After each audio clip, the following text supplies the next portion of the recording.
You are listening to the global network of podcasters dedicated to the pharmacy profession. Welcome to the Pharmacy Podcast Network.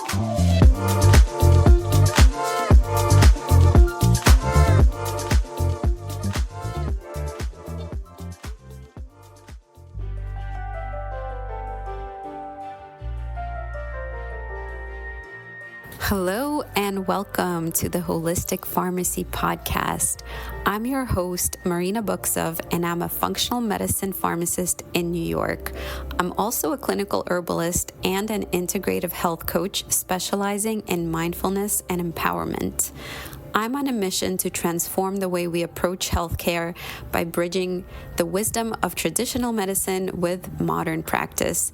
And in this podcast, I will be highlighting guests who do just that. I'm constantly inspired by them, and I know you will be as well.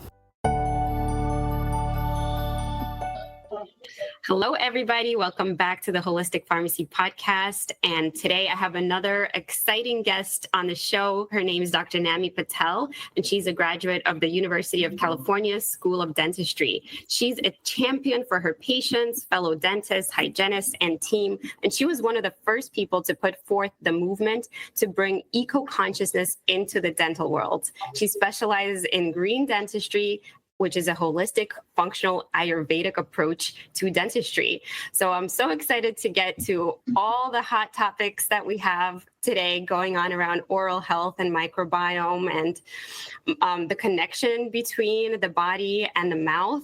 And Dr. Nammy, let's start you off by just telling us a little bit about how you got into dentistry in the first place. Oh, thank you so much for having me. I'm really excited to be here and really share with you my passion, which is really the oral systemic connection, how the mouth is related to the rest of the body. It's interesting. I always say destiny got me here. There's been so many events of my life that have, contributed to the way I practice. My first, reason is I made a green, eco-friendly practice because I grew up as a Jain. Jainism is a religion in India. It's focused on ahimsa, which is nonviolence, and being really conscious of, your environment and also the materials you're utilizing in a way of consciousness. So that's the real reason I started green dentistry. And as I evolved through my career, I started focusing more and more on the oral systemic connection because my brother, who was 33 years old, had passed away from a heart attack. And so, exactly, not obese, not your typical person, that you would think about, but 33 years old and passed away from a heart attack. So it got me to thinking about what's missing in preventative medicine, what's really missing in diagnostics, what's really missing in our society right now, and in healthcare, really. And U.S. tends to, we like to think that we are at the forefront of healthcare, but really I come from Ayurveda, which is 5,000 years of wisdom and knowledge that actually, really helps us really look at how to be preventative, how do we create better lifestyles so that we're living longer. We're able to chew better, our bodies are functional and we live longer. I mean, that's what we really want. We want to live and live well. Yeah, first of all, please accept my condolences. I can't imagine your loss with such a young person. I actually had a friend who was younger than that, pass away pretty recently too from cancer. And I think it's just so sad that nowadays the life expectancy of us now is going to be greater than what's predicted for our children and future generations. And so I think what you're doing and what you're talking about and the sustainability question, I think we all should have that as top of mind as we continue to rebuild the system and the structure that are taking that away from us and from our children. So, Dr. Nammy, what's been your biggest learning curve of how you've had to rethink and redefine dentistry? That's a great question. Thank you so much. I feel like the biggest thing I got out of dental school, and it was basically, if there's a hole, let me fill it, That's been the traditional model of dentistry and that's what people think is when you're going to a dentist, you're just like a filling or a cleaning. What's really got me really going is that I had to start really thinking at root causes, really looking at what is the root cause? How is our saliva? We look at blood, right? And we look at that as a biomarker for things. We look at iron levels, things like that.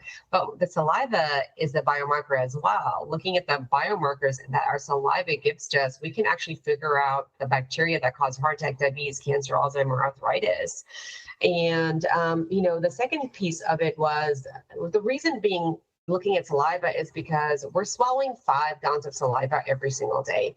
Just like the blood circulates all of our nutrients in our body, the saliva is actually a really important gateway to our immune system. Really looking at how when we swallow these 5 gallons of bacteria every single day, we want good bacteria that help produce nitric oxide, that help digest food, that help us heal. Because if we have the bad ones, we've got fungus overgrowth, we've got parasite overgrowth, we've got a lot of this overgrowth that leads to a lot of disease and dysfunction. So really the biggest learnings that I had to really go through is, functional medicine. I went through functional medicine training through the Kalish Institute and really learning how, the immune system is a critical part. What is the gut-brain axis? What is the gut-mouth axis that nobody talks about? What is the mouth-brain axis that nobody talks about? And really deep diving into this microscopic magnificent world, is really looking at what is really going on with our body at the molecule or the cellular level, and how can we change that? And that's very different from a dentist, right? A dentist is like, hey, if there's a hole, let me fix it. I can fix that in 5 minutes, no big deal, right? But really going down to like, hey, how can I help you prevent Alzheimer's? How do I help you slow the rate of SIBO? Or how do I make sure that it doesn't come back? Because most patients are going to their functional medicine doctors and getting all this work done, but then they relapse. And it's like, well, why are you relapsing? It's because we never fixed the root. So let's look at the root. And in dentistry, there are 2 most important things. One is your microbiome, which is like your blood serum. I compare them the same, the biomarkers. The second most important thing that we need is actually nose breathing, is nitric oxide. We now know nitric oxide helps prevent heart attack, diabetes, cancer, Alzheimer. It's like your BFF, basically. And, nitric oxide hasn't really been, nobody really even looked at it. The only reason people looked at nitric oxide was, erectile dysfunction, that was the only thing people were looking at. But in reality, nitric oxide, which dentists can help you get more of, by the way, naturally, one, through breathing through the nose. Second is to making sure you have good bacteria that help you convert nitric to nitrite in your stomach. And that whole process is really important in dentistry. And people are like, and usually even professionals sometimes aren't like making the connection. We're like, wait, tell me more, wait, I forgot about that because we learned it way back when. But again, in application, it is, there's so much that's out there, and dentistry is a really small piece that really has a big, big impact at the root of preventing disease. Wow. Yeah, you gave us a lot to think about right there. So let me ask you, in your opinion, as a dentist, how is the body connected to the mouth, and what can a dentist offer for that? So the mouth is connected to the body in 2 different ways. The first most is the saliva test, really looking at what specific bacteria that exists. And also it's important to look at the type of dentist you go to too, because some dentists may look at the type of bacteria and say, hey, let me put you on some antibiotics to get rid of these bacteria. But in actuality, especially if somebody who's really interested in herbs and natural modalities, we like to use laser therapy. We like to use ozone therapy in order to be able to balance that microbiome again, so that when you are swallowing those 5 gallons of bacteria, they're going to the gut and you have good, healthy bacteria that actually helps your immune system work better, it helps you think better, age gracefully, and feel more comfortable, because the reality is when we have dysbiosis, that's what disease happens. And when we have dysbiosis, it actually opens up our enteric lining to let all these microbes in, which are normally protected by the gut. So if we have a good, healthy mouth, it's going to help protect our guts. And that's what we really look at. And one part is the microbiome. The second part is nose breathing. What we always forget is right on top of our front teeth here is our nose. And they're connected because we're connected through bones, like our, upper palate is connected to our cheekbones, which is connected to our head, connected to our TMJ.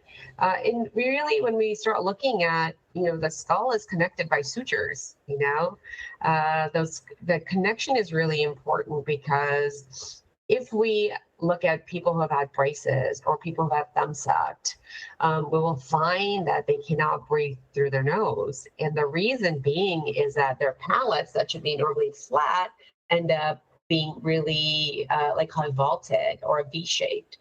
So those of you who may be listening, we're actually talking about the way that the roof of your palate is. We want it to be nice and flat so that the tongue can rest on top.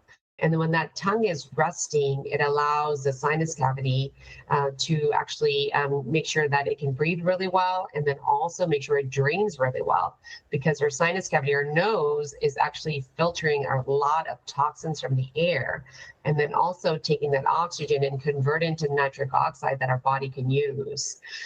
So our upper jaw is really important in those aspects. Our lower jaw is actually really important because it's part of our windpipe. We forget that the jaws, everything is connected, and it's not just this area, it's this area connected to this area, connected to this area. And then also on the bottom, where our lower jaw is connected to our neck.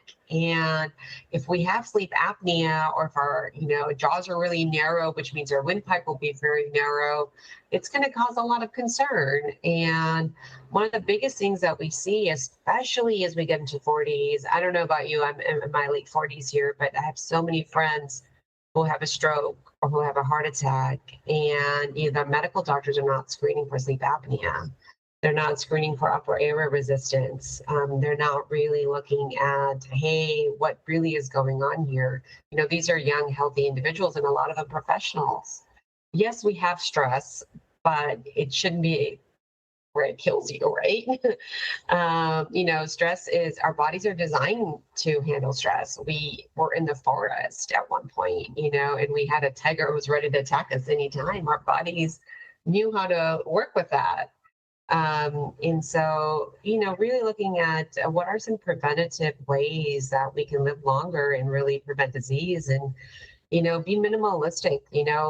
My goal is to not replace a pharmaceutical for a nutraceutical, but really, how can I make your body work well on its own? Because it is an amazing machine. It is designed to work well. It is fascinating. We're still learning about it, and there are ways that we can optimize and maximize the way that our body works. And that's that's my passion. So I love doing that. And, a lot of different learnings. Yeah. Well, I hope the viewers that are watching the video realize that you must be doing something right, because you look absolutely stunning, and I would never guess your age. Oh, thank you. That's first of all. Secondly, from your perspective, I'd love to get your take on what you feel the root causes are. And I think you've been touching on some of them for both mouth disease and teeth decay and all of that. And then also how that's connected to the diseases of the body. Sure. The number one reason, if we look at root causes, a couple of things have happened in society. We have evolved, in the last 100 years, moms went to work, children were not being breastfed. We are, not feeding our children like real vegetables. We're giving them baby food. So the development of the jaws is really important. So I always like to say there's multifactorial reasons, right? The first one is going to be genetic. Genetically, people have different jaw structure that makes a massive impact. The second is actually the intervention of braces as children, which is a problem. When children go through braces, their jaws are constricted. If their jaws are constricted, does not allow them to grow as they naturally should, it's going to lead to disease in adulthood. It's going to lead to SIBO. It's going to lead to anxiety, depression, ADHD, and they're all airway concerns. Now, if you trace it back even further, we can actually go back to breastfeeding. One of the things that happens with breastfeeding is when the baby suckles on the breast, it actually signals the sinus cavity to grow and the windpipe to grow properly. And the tongue is in the correct position. And when that is correctly done, and most society has breastfed children for 6 months, we actually need to breastfeed children for 2 years because they're still growing in that timeline. And that timeline is when their sinus cavity develops properly. And their functional airway and their tongue posture is developing properly. So that suckling of the breast is actually a great signal for the rest of the body to grow, for the sinus cavity and the functional airway to grow. That's where it starts from the first step. The second is the use of pacifiers. Pacifiers are, as much as we wanted to design it like a breast, it does not make the body work as hard as it does when it's actually breastfeeding. So use of pacifiers has changed the way that the upper arch and the lower arch develops. Now, you add in another thing. Children want comfort. So a lot of times they will suck their thumb or will suck their fingers. That also leads to disease. That also allows their palate to grow the way we don't want them to, that high vault or that high arch, so that tongue can't rest at the roof of the palate. They're not getting that nitric oxide. And then the last reason is actually evolution. One of the things that we found is that when we were, our ancestors were closer to the ground. So what actually happened is that our sinus cavities were really big and our heads were a lot smaller. But now we're in the world of AI. We're using our brains so much so that our brains are getting bigger and our sinus cavities are becoming smaller and our jaws are becoming smaller. The other thing is also wisdom teeth extractions. When wisdom teeth are being extracted, the purpose of teeth is to keep the bone in place. When wisdom teeth are being extracted, the bone starts resorbing in the back jaw. So it makes the jaw smaller, which leads to higher chances of sleep apnea, upper airway resistance in their 40s, 50s, and 60s. So that's the main reason why this is happening from, I would say inception to, let's say, 14, 15 years old. Now, second piece of this is actually older age. One of the things that happens after 40 is that we are aging and aging gracefully. It's a process we can't stop. And that process is what happens is as we age, our collagen fibers unravel and we start getting wrinkles. Now, the same thing happens to our tongue. So our tongue starts becoming looser. So one of the first things patients in their 40s are always talking about is snoring, right? And that snoring over in your 40s, starts in the 40s, becomes louder in the 50s. By 60, 65, people are ending up with sleep apnea. Now, sleep apnea occurs, then comes hypertension, then diabetes, and just all sorts of different things, right? And again, that's one of the reasons I say that dentistry is one of the root causes in preventing disease and dysfunction. If we get the breastfeeding right, if we get, tongue treating exercises in our 40s, we can actually live 100, 120 without disease. Because what we're doing is form and function go together. The pathophysiology is corrected. And when we have the correct form, our body works properly. When we give it the right nutrients, the body works properly. And that's really our main focus and the roots as we speak here with dentistry. The roots are really developmental. Once mouth breathing starts, whatever the reason may be, whether it's not breastfeeding, whether it's teeth extraction, whether it's thumb sucking, whether it's evolution, or whether you're an older age in life and the muscles start relaxing, all of those things end up causing mouth breathing. Mouth breathing creates a dry environment in the mouth, making bad bacteria overgrow. It also causes acid reflux, which will also cause disease, which will actually cause decay, right? And that's actually one of the biggest things. Silent reflux is a real thing. People forget to talk about it because we almost think it's natural. Oh, I ate too spicy. Oh, I didn't sleep really well. But no, actually, if this is you're noticing it once or twice a week, it's probably happening 50% more of the time. And let's look at it because before it starts becoming a real big issue, right? So that's a couple of things to say. I feel like I started with one question and answered a few, but I can't stop once I start talking about this stuff. I get so excited. Yeah, yeah, I love it. The more information, the better. So let's pretend. Actually, before we do that, I wanted to say that I also follow the work of Weston Price, who was the dentist that discovered vitamin K, which later was named so, which is connected to vitamin D absorption, which is connected to calcium absorption. And of course, that is connected to bone health and tooth health. And so he was also talking about the development of the jaws and how we need the space in the mouth and we need to chew hard foods. That's one of the things. And the things that you're mentioning too, like how we feed the baby and the types of foods that we eat as well, and what can cause disbalance. So let's now pretend if we can have the ideal scenario, what would you recommend that we can do from birth to growing up to keep both a healthy mouth and body? Absolutely. That is a great question. So the first thing I would say is with babies, well, actually, let's start with pregnancy. I feel like that's the best place to start because pregnancy, gestational diabetes is very common. Gestational sleep apnea is very common. So the first thing with pregnancy is making sure you're testing the bacteria that's inside your mouth and going in for cleanings every 3 months because there's specific bacteria that will pass through the placenta, leading to ectopic pregnancy or low birth rate and things like that. Also, make sure all your amalgams are out. There's no mercury in your mouth, no foci of infection, no failed root canals or anything like that. So start with the pregnancy and start there. Now, once you have the baby, the first thing is going to be really making sure the babies are being breastfed for 2 years. So important. And as they get their teeth, let them chew on a piece of broccoli. Let them chew properly. That chewing is really important because it activates the muscles, it activates the bone, it activates the jaws to grow properly, as well as a functional airway. And then as they get older, please avoid pacifiers. Please avoid thumb sucking.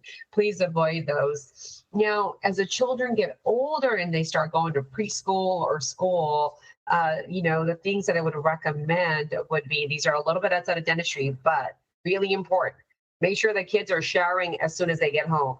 They are having all these germs, so making sure you're showering, getting all those bugs off of their system so they can continue to nose breathe. Because what usually happens is when they're around kids, the first thing that's going to happen is the sinuses get really filled, right? So making sure the kids are, making sure that the kids are nose breathing throughout their time, because that does lead to, if they are not, it does lead to ADHD,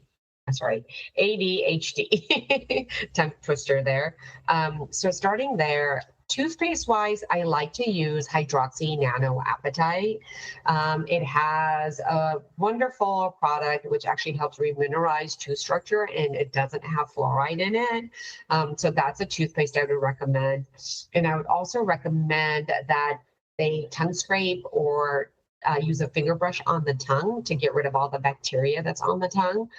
So that's really important starting with children. Now, as they get into their, 8 or 9 years old, do an orthodontic evaluation, go to a functional orthodontist to make sure that if they get braces, they're not getting braces that is going to cause airway problems in the future. Now, and then food wise, making sure you're avoiding like goldfish and crackers and snacking all day. If you're going to feed them 3 meals and make sure they're good. Swish out the mouth out with water. It's that constant snacking that's a problem. If you're going to give them some snacks, give them like an apple. It's self-cleansing. It's really great. The worst are peanut butter and almond butter. So if you're giving them peanut butter, almond butter, making sure they're brushing their teeth afterwards. So I would definitely recommend that from 0 to 10. Now, after, when they get into their double digits, there's hormones that are raging. There's a lot of things that are happening. So really making sure that the kids are, one most important thing is making sure they're getting nitric oxide through leafy greens. So a green smoothie, a salad, all of that stuff is going to set them up for success because they're chewing properly, they're still growing, that airway is being developed. Also, salads are really great to make sure their gut microbiome is super healthy. Also, when they're eating salads and things like that, it's, again, their mouth is much better. They're getting out in sunlight, they're, going to their PE classes, they're getting their vitamin D, which is super fantastic, really important, taking their multi-minerals and multivitamins. That's what I would recommend in those teenage years. Now, 20s, I feel like sometimes girls start contraceptives, things like that. So it does make the gums bleed more often. Their oral hygiene routine is going to be very, very, very important. As they're in those years. And now 30s, they forget to go to the dentist when they start becoming 20s to 30s. People are in college, getting their first job, too busy, things like that. Super important to make sure they're going to the dentist because gum disease starts 30s and it's silent. Nobody really knows about it, or you can't feel it, right? So really important for those pieces. 40s, critical to do like a sleep study to see what the tongue position is like, because grinding really starts happening, and that grinding is actually a functional airway problem. It's not stress. It's not, I've got a lot of things going on. Majority of the time, the grinding is the first sign that we see that there is a functional airway problem. Acid reflux starts occurring along those times because the tongue starts becoming a little loose. 45, actually late 40s, estrogen dominance. 45, we're starting seeing menopause and menopause, men and women, right? So really start seeing dry mouth. That causes cavities and gum disease. So really important to start looking at those things and start adding probiotics. One of my favorite things to use is nitric oxide gum through Berkeley Life. It's a great gum. It's great to start using in your 40s. That really helps prevent disease and dysfunction, not just from the mouth, but also the rest of the body. It'll help you prevent cavities and gum disease because it's a prebiotic. 50s, again, we start seeing more dry mouth. 60s, huge decline in dry mouth. 65, sleep apnea. And then disease just go from there. So important in the later years to start adding like substitute saliva, start adding the nitric oxide gum is really important. Also making sure checking for the microbes that cause heart attack, diabetes, cancer, Alzheimer, arthritis, making sure there's no failed root canals, because if you've had something in your 30s, it will probably fail in your 40s or 50s. So really being mindful of that, and really making sure that there's no foci of infection. It's that low grade infection that's a problem. We talk about this all the time in medicine, but in dentistry, it's the same thing. When there is a root canal that's failed over a long period of time, that's when we hear that, hey, there's a higher risk of breast cancer or different cancers. It's because there's this low grade infection that's been happening for 5 to 10 years and not caught earlier. Okay, wow, that was such a wonderful synopsis. And I would add a few things. I'm sure you can add a ton of things too. So no gummies of any kind. I actually learned that the hard way with my son, unfortunately, because I would give him organic gummy vitamins. All right. Then I also learned through Weston A. Price about sources of vitamin K in foods, vitamin K2 that is specifically, and those would be like cod liver or other sorts of animal and fatty product butter. You can also take it as a supplement as well, but that's like the key thing too in the jaw and tooth development, as we were talking about. And I'm hearing you say that some of the most commonly known root causes of tooth decay are the acid in the mouth and also the dryness in the mouth. And by the way, medications, also watch out for medications. Yes. A lot of them can cause dryness, the anticholinergics. And then the second thing is like the microbiome, right? Like bacteria, the wrong type of bacteria. So could you talk to us a little bit about your approach in green dentistry, like to the bacteria, germ versus terrain, and how do we keep that healthy? Yes, absolutely. That's a great question. And I'm really glad you brought up the pharmacology of things because there's a lot of medications with a lot of side effects. Some of them actually cause, actually deterioration of the bone as well, not just, a dry mouth. And so it's really important. And the way I wanted to start off is like, my goal would be that people wouldn't go on those pharmacologies, right? Like, let's be preventative and really look at how can we use herbs, how can we use natural modalities of our bodies working, and food, like you mentioned. Thank you so much for doing that. And I absolutely agree. That's the best way to start off. But as we're looking at, people and disease, and what I would say with these is there's so many different medications that cause so many different problems. Grinding causes cracked teeth, right? Some of the medications will cause that. Some of the medications will cause, obviously, the dry mouth, as we talked about. Some of the medications will also cause a decrease in vitamin D absorption, which is really important. I know you mentioned K2, but we always need D3 to go with K2, and then we need magnesium as part of that as well. So any medication that has a side effect that is going to limit any of these is going to be a huge concern for us. And when we're looking at it, each person is so different. When they come into our practice, what we do is look at a thorough medical history, of course, but we take it a step further and we start looking at their genetics. We start looking at their interleukin 6. What I want to do is look at their interleukin 6. Are you at high risk, low risk, or medium risk for inflammatory diseases? Because that's really going to help me customize my care for you. And then I add in another layer with that, with looking at the oral microbiome, looking at their 13 species of bacteria that we know are known to penetrate the brain, are known to penetrate the heart, and really looking at how can we eradicate these guys. Thirdly, we do a nitric oxide test to see what is a nitric oxide level in the mouth. We can actually test that with test strips and see where someone stands and give supplementation based upon that. And then we also look at the tongue position. Now, the tongue position is really important in really making sure that the tongue rests at the roof of the palate. And the reason for that is it does help activate that vagus nerve. It does help that rest and digest, especially as we get older. One of the things you find in yoga is they always tell you to put your tongue at the roof of the palate, right? And the reason for that is that the breath you get is a different quality breath. And also using the way our body works, let's activate it, let's decrease that stress, let's make sure that it's working properly. So those are some things that we look at. We look at CT scans to see if there's any sort of foci of infection. Even if there's a smallest foci of infection, we can find it.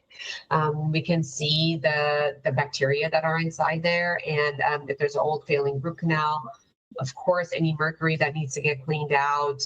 Also in the sinuses, people always forget to look at mold. Now, mold tends to stay in the sinuses, and ENTs are more like, if it's really bad, we'll do surgery on it. But believe it or not, if we expand your upper palate and put it in the right place, we can start getting that mold to drain out with some zeolite and some detoxifiers and binders. So we're actually able to do that as well. If somebody came to me in the practice, we would do some data-driven information. We would look at, just like the blood serum, would look at saliva, we'd look at genetics to customize their medical history. Also 3D and who they are and their lifestyles. One of the things I hear, even with people who are using like apple cider vinegar, fantastic natural way, but what we find is that they end up with a lot of cavities because they're not drinking it through a straw. So again, looking at lifestyles and really looking at a person holistically and really giving recommendations that are based upon that. Yeah, thank you so much for sharing your approach. So let's say somebody comes in and they have tooth decay going on, cavities, maybe even a root canal if it's an adult.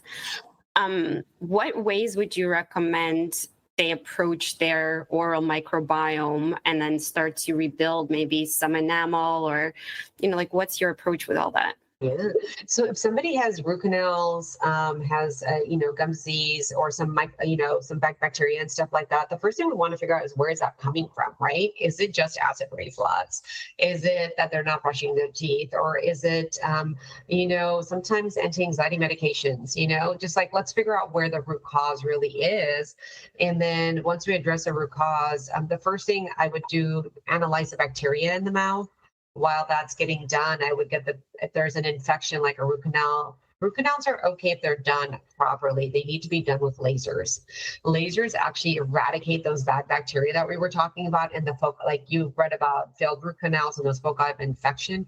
If we do root canals with a laser and chloride and different mechanisms, we are actually able to clean the canals really well. And we use an electric filler, which turns it, they get a progenital liquid so that there's a really nice seal. Those root canals are safe and work really well. We like to keep the teeth because the teeth have periodontal ligaments at the roots, and those are stem cell activators pretty much. And so that's one of the reasons we like to keep the tooth, especially if the root canal can be done safely. If the root canal is not done with a microscope and not done with lasers, don't do it. It's just going to end up with a foci of infection and systemic disease down the road. So that's, the first thing that I would look at. Test the bacteria. Let's look at the root canal. If there's decay, that needs to be completed. First and foremost, I would also always make sure the gums are clean first, and there are no bacteria, microscopic bacteria that cause any of the diseases. The reason being is that if you put a filling on there, if there's a hole, you put a filling. Now, if you still have these microscopic bacteria, what's going to happen is the seal is not great. So what happens is in 2 years, that filling will need to get redone versus you get rid of the bacteria properly, and then you put a nice seal on it, you put a filling or a crown or whatever is needed, you do that. And that actually helps maintain it much, much, much better and longer for you. So we start with the foundation up.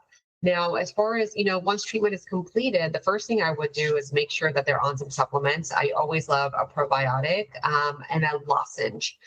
The reason I love the Berkeley Life nitric oxide gum is because that is a prebiotic. It gives you nitric oxide. It makes you salivate, so you get saliva in there, so it'll flush out any bacteria that's in your mouth.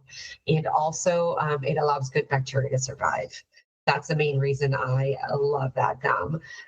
Secondly, I may also recommend, depending on their microbiome, one of the other ones that I love is a lozenge through BioGaia.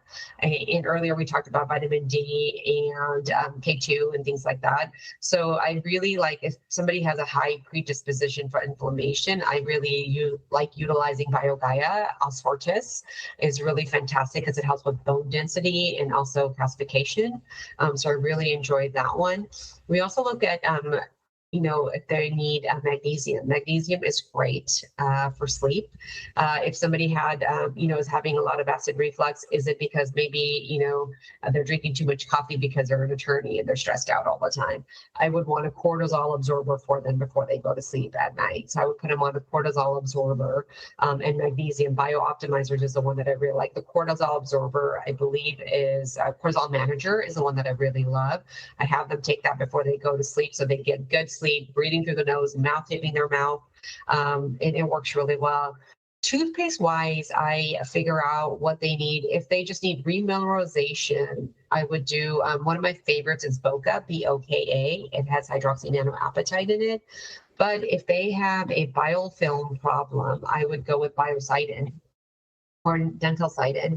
And the reason I like dentalcidin is because it stops the biofilm from forming. And that is really important because, again, we're getting things at the root. If the biofilm is just bad, and I see this a lot in my older patients because they're above 60s, I like to use the dentalcidin to make sure that the bacteria is removed and stays removed for a long period of time. So that's what I would recommend for them as far as tricks and the tips there. And then the other one that I really, really, really, really love is beet and O2. Beat NO2 is really fantastic for my people who are, need to work out all the time. I say take this before you go to the gym. A ton of, bioavailable nitric oxide. So it's going to do a world of wonder for their mouth and the rest of their body and their gut. Also gets it into the bloodstream right off the bat. They get a better workout, have more energy, and we're just optimizing them. So I really like to use Beat NO2 as well. And it's easy to take, and easy to incorporate part of our lifestyles. Yeah, you know what? I was just thinking about the nitric oxide question, and I often think, well, can we use foods instead of supplements? So, like beets and arugula and other sorts of vegetables that contain nitrogen. And then also, I use tongue scraping as per the Ayurvedic protocols. And also, I have been using dental Cytin for my kids and myself too, to support our microbiome and our teeth health. So I'm so glad that you're bringing all this up. Now, we are coming to the end of the episode, so I don't want to leave without addressing some controversial topics. And so I'd love quick takes on all the things in the media nowadays that we're discussing, like fluoride, and is there a role for antibiotics, and what to do with the, wisdom teeth. Do you standardly take them out or not? And then root canals.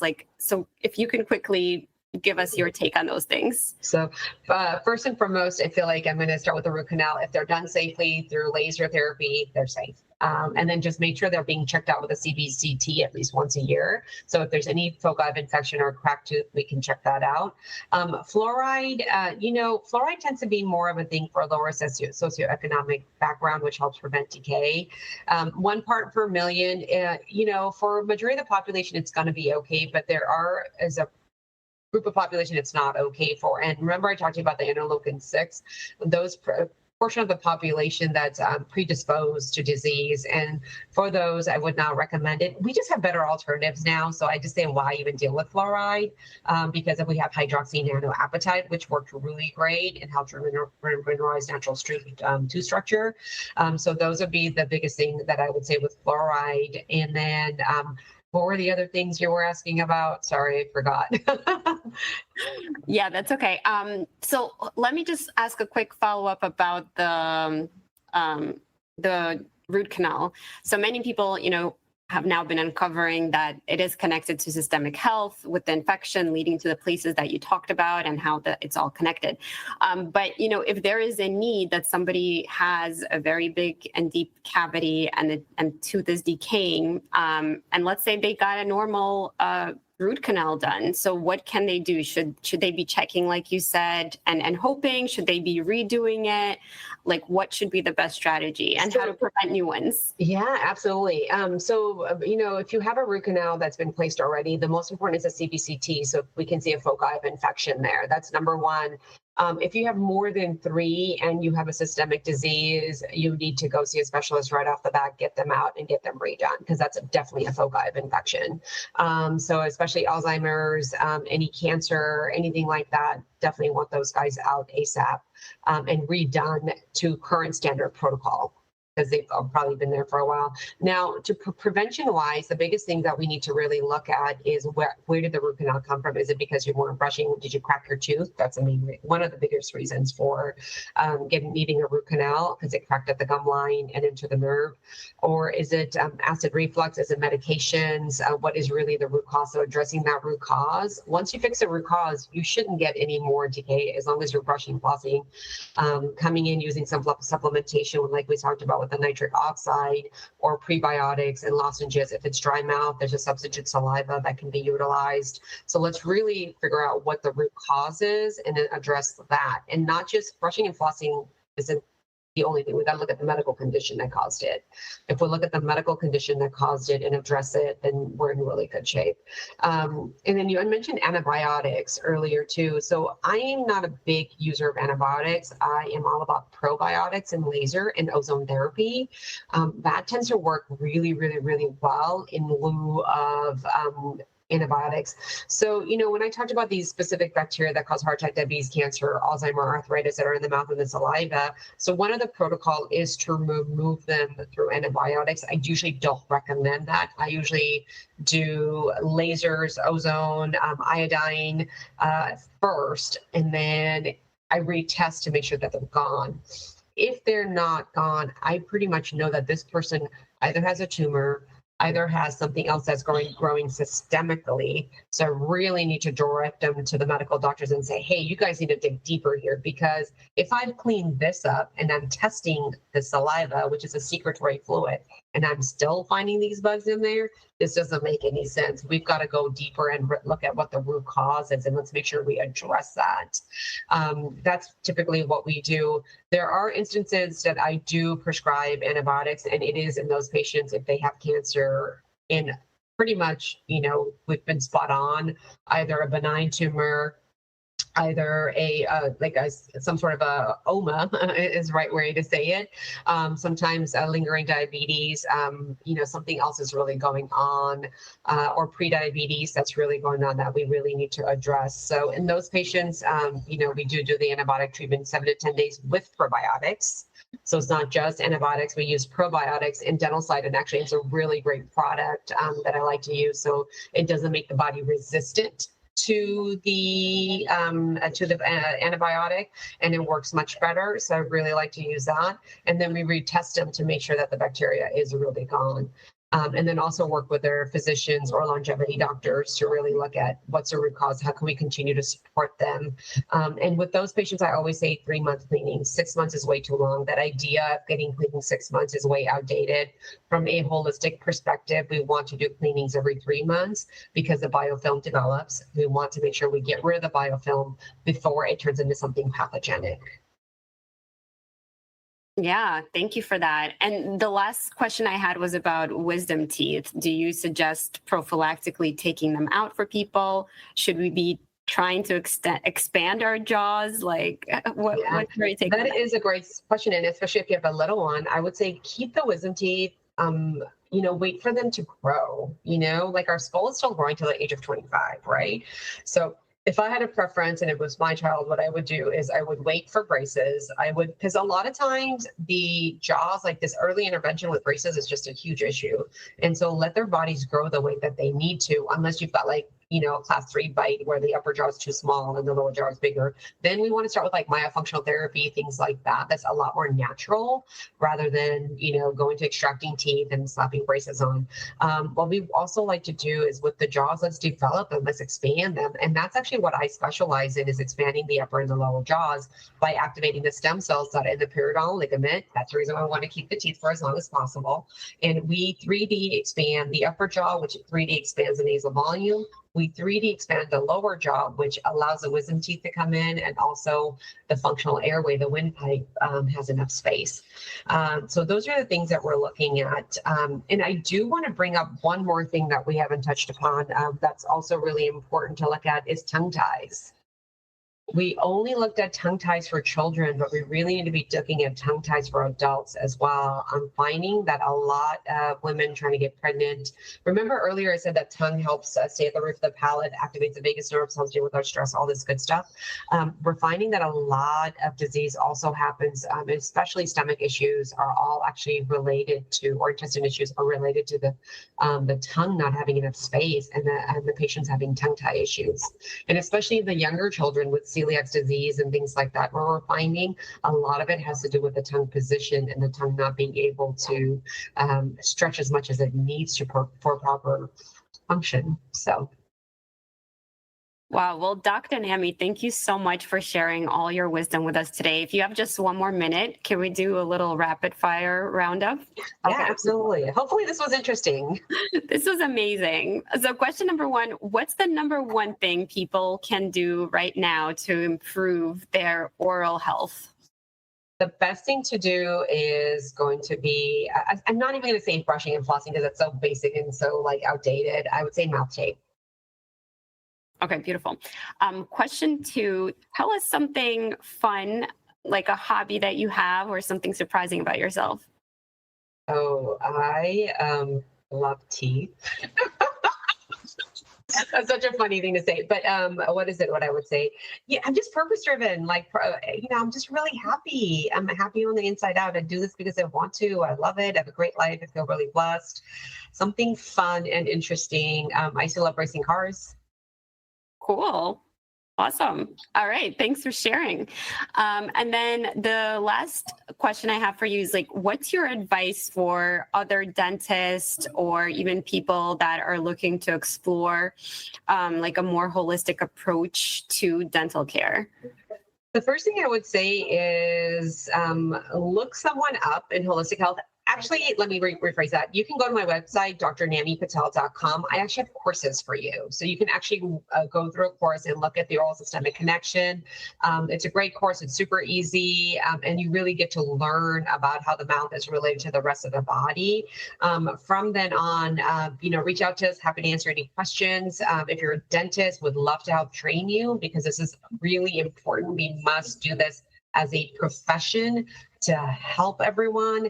And, dentistry is part of medicine, and it's important that we think like doctors, not just dentists, but let's think like doctors and really, sit at the table and serve our patients.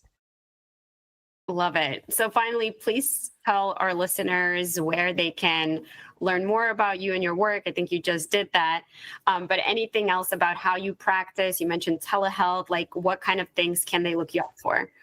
You can look me up on my business site is SF Green Dentist, SF in San Francisco, Green, GREEN, dentist.com. We can do telehealth. We can do oral microbiome testing. We can do myofunctional therapy. We can analyze CBCTs. There's so many things that we can do. We can do a comprehensive medical analysis. I can give you directions on what you need to do if you're not local, what to do, where you're at, and where to find the resources. So personalized, customized care. If you're a professional and you want to learn more about what oral systemic connection is, you can go to drnammypatel.com and you can see the courses are there. But also like the SF Green Dentist website is really great. There's podcasts on it, there's videos, there's so many different things that we can look up, and you can pretty much